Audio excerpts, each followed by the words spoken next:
And speaking of Preschool for All, today Multnomah County Commissioners held the first of several public meetings this month focused on the program.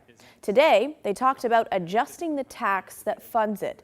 The current structure is a 1.5% tax on taxable income above $125,000 for single filers or above $200,000 for joint filers, and an additional 1.5% on a taxable income above $250,000 for single filers and $400,000 for joint filers. The tax rate is set to increase by 0.8% in January 2027.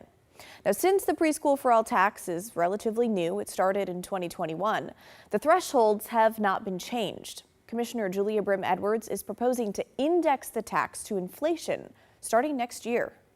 In like layperson's terms, so that the benefit of indexing doesn't accrue to the highest group, that what it does is it's being designed to someone just being pushed into paying the tax solely because of inflation, not because they actually have more real dollars. Commissioners also want to see what can be done about high earners who have young children and work in Multnomah County but don't live in Multnomah County. So they pay the tax, but their kids can't get the free preschool because, again, they don't live in Multnomah County.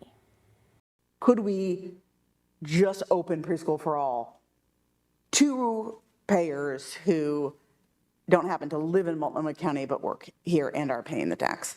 So using our 5,355 non-resident payers, and then assuming that about 3.5% of them have a 3 or a 4-year-old at home, that gets you 160.5. Okay, not clear if anything will change for those roughly 160 families, but commissioners are talking about it. Commissioner Shannon Singleton is considering a child care tax credit for those families. We're not expecting any major decisions in these meetings per se, but they're more to check on the program as it stands now, especially since there was a late attempt by state lawmakers this summer to end Preschool for All, to lessen the tax burden on high earners in Multnomah County, a move that seemed to have the support of Governor Tina Kotek, who claimed the tax was driving high earners out. Not all commissioners are ready to vote on big changes just yet. In fact, the county's financial officer warned them against making big adjustments in the middle of a tax year in order to give people enough time to understand the changes. It's a sentiment echoed by Commissioner Singleton today. The way we do this and the process is really important. We have a serious lack of trust in this community for Multnomah County. And in order for us to change that, we have to run good process. And right now, I can't even articulate how all of these different bodies are weighing into decisions we're making in August and decisions we might make later or decisions we might make for next budget year.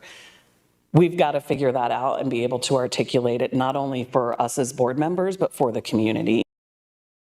The next county meeting on this is August 19th, where they will talk more about Preschool for All, meeting a goal that was set in the beginning and frankly is part of the name, universal coverage for all 3- and 4-year-olds in the county by the year 2030. We'll be watching.